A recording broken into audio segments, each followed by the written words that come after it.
अस्सलामुअलैकुम। Hello friends, ये class 10 के जो बच्चे उर्दू लिए हैं उनके लिए ये हिंदी है, जो काफ़ी वीवीआई क्वेश्चन है। इसे याद कर लेना। तू जिंदा है तो क्या है? कहानी, कविता, क्या क्या है? तो यह है कविता। इसके लेखक है शंकर शैलेंद्र। ईदगाह क्या है? तो कहानी। इसके लेखक है प्रेमचंद्र।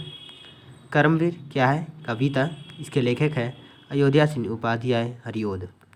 बाल गोविंद भगत क्या है? तो रेखाचित्र। इसके लेखक है रामवर्ष बेनीपुरी। हुंडू का जलप्रपात क्या है? यात्रा वृत्तांत। इसके लेखक है कामता प्रसाद सिंह काम। इसी तरह फ्रेंड्स याद कर लेना, बिहारी के दोहे कविता बिहारी, ठेस कहानी फरिश्तनाथ रेणु, बच्चे की दुआ कविता मोहम्मद इकबाल, अशोक का शास्त्र त्याग एकांकी वंशीधर श्रीवास्तव। इसी तरह से पूरा क्वेश्चन आप लोग याद कर लीजिएगा। वीवीआई क्वेश्चन है, इसे याद कर लेना।